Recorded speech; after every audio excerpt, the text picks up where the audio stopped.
Take another Bible break? Did you say bio? Bio? Oh, yeah. Biological functions. Bio. Boy, we've had a good session. What we need to do is we got to get a bunch of all different religions, and we got to have a good debate.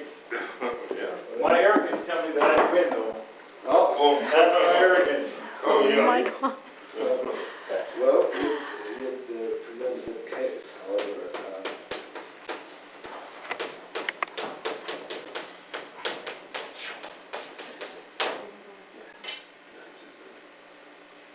We'll wait till they get back if they want.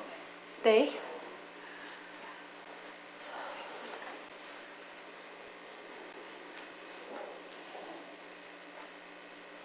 Pretty good. But the thing is, I've heard it before. Of course, in my What mind, did you do? I want That's one more. to show the I tape have to go. how I dealt with your answers. I have to go. And then it was I mean, I can't. With the scientific study that I've done, I can't be agnostic. It's impossible. Anyway, here's the deal right here. Perspective. Both these gentlemen gave a different perspective on what they said. Now, I could answer everything they said, but why go into that? If one is interested, if anyone here is interested in this, they will research themselves. Okay, my basic response to this is simple. Back in Joseph Smith's time, when he got the papyri, he simply went and got an encyclopedia, and he found any book he could find on the Egyptian language, and he read what he could. Okay, so of course some of these are going to be similar. So now it's not a total fabrication? No, it is. It definitely is, because they're talking about one guy. You talk to any Egyptologist in the world, I guarantee you that 99.9% of them will disagree with what they said. Will agree with the fact that these were, Joseph Smith knew nothing about the Egyptian language. And a lot of the Mormon apologists, and this is the point, perspective. Okay, they want to prove their point because they're LDS. And you want to prove your point because? You're not. Because I'm not. But here is the difference. I was once LDS. And when I started researching this, I had a testimony of the gospel. I didn't want it. I didn't want it to be untrue. I didn't want it. So I had the open mind. I said, I want to prove this. This can't be. I wanted to prove the fact. Yeah, but still, I grew up as not being LDS, and I joined the church, so it's the same perspective, okay? In a sense. I didn't want to join the church, In okay? a sense. But the doctrines and the knowledge and everything came. And so your best deal, because you haven't done the research that they have done, nor the research that I have done, to do your own. I've done part of the research. I've read some of the stuff from the Tanners and everything like that. And you know Tanners aren't a very good source. There's two anti-Mormons. I hope not. They've got a definite axe to grind. I was surprised Exactly. when I saw that book. They're two anti-Mormon. What they do have is a lot of facts, though. They have a lot of facts, but they're very, very anti-Mormon. I don't like, because I'm not anti-Mormon. I don't care what anybody believes. Now, is this the question series or is this a conclusion? Just, I'm going to conclude. Okay, well, I'll shut up then. Questions anyway.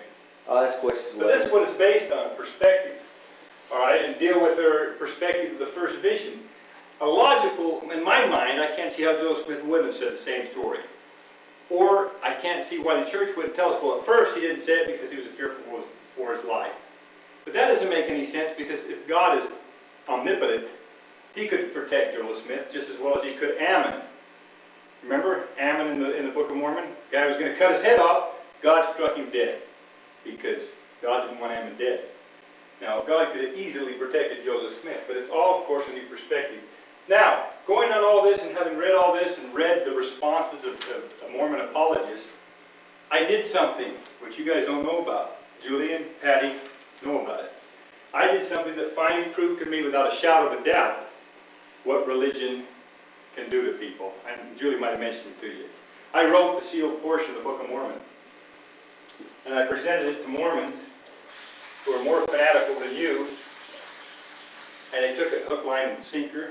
Thought I had the gold plates. And so right there I proved to myself that indeed a man who knew what he was doing could write Scripture when he had no inspiration at all, just knew what people wanted to hear.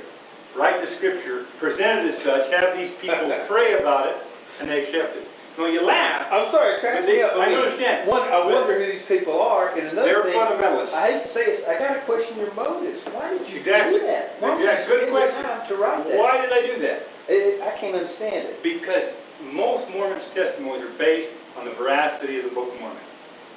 Okay? This tape is done. Do you have That's another all tape? right. That's Okay. But most people's testimony are based on that. They read the Book of Mormon, makes them feel good. Man, this is great. Have this feeling inside. This In our, and as long as the tape is off, would you die Let me for tell you, your, I'll for tell you your what happened. testimony of your virgin? Would you die? Heaven don't know. Joe said he didn't want to die either. That's why he tried to get out the door. I rest my case. The problem is he didn't want to die either.